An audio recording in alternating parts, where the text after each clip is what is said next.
Welcome back. Menominee Falls-based Kohl's is once again in the crosshairs of an activist investor urging the company to consider a possible sale. And today that investor is here. This past week, the company's stock jumped nearly 35% in just one day upon news several groups were interested in buying. Recent data published by the Metropolitan Milwaukee Association of Commerce shows the Fortune 500 company employing some 5,300 people locally and generating $16 billion in revenue. Jonathan Duskin is CEO of Macellum Advisors. He's written those two public letters to Kohl's board and shareholders this past week, and he joins us now. Jonathan, welcome to Upfront. Matt, thanks for having me on. Great to see you. So first, you have this title of activist investor. Humor me for a second and dumb this down. What does that mean, and what's your ultimate goal here in putting this public pressure again on Kohl's?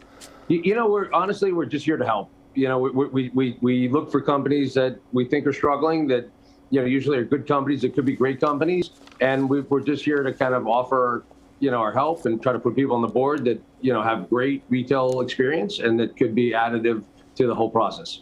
In the storyline that's developing, at least right now, Kohl's doesn't seem all too happy. Are you the bad guy in this story?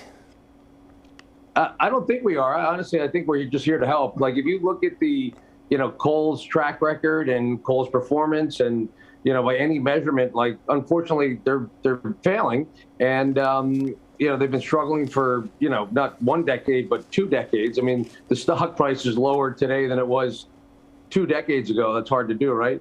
So honestly, I hope we're not perceived that way, but we're literally just here to help, and we just want to bring great retail expertise into the boardroom and try to make them a better company. So at this point, you've said you want the company to consider a sale, and you want them to go through this publicly.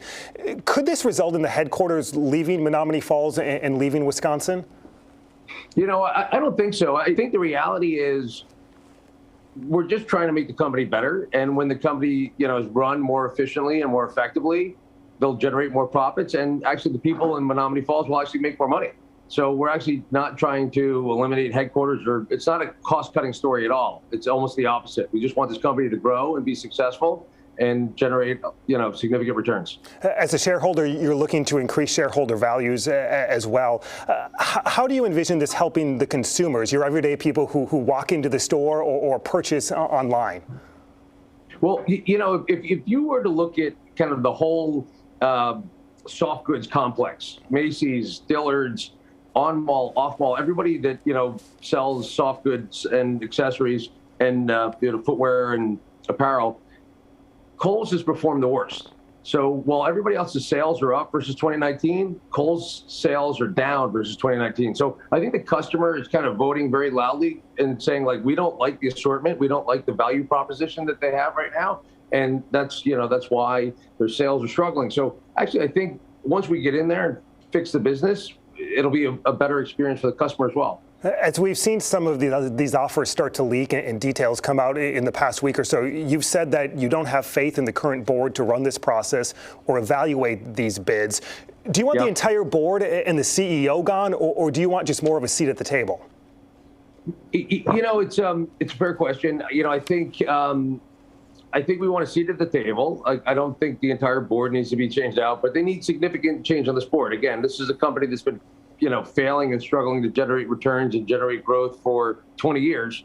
And, I don't know if it requires 5 seats or 8 seats or 10 seats, but, we just need to have more influence on what happens at the company.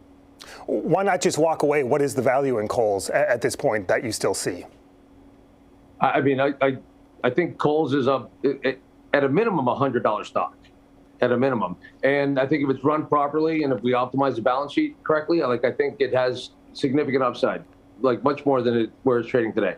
Have you received any reaction from Kohl's, or what's the general reaction since these letters have been made public in the last week and a half? We've not heard from them. Does that surprise you?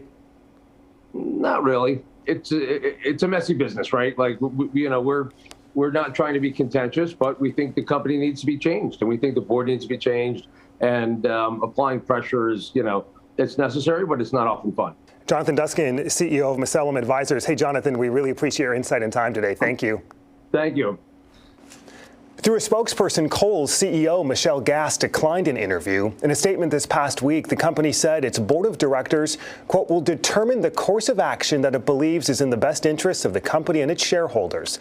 Kohl's also took aim at Misalem, saying it's disappointed with the path they have taken and the unfounded speculation in their announcement and letter. Up next, subpoenas issued. The January 6th committee looking for documents and testimony from 2 Wisconsin Republicans.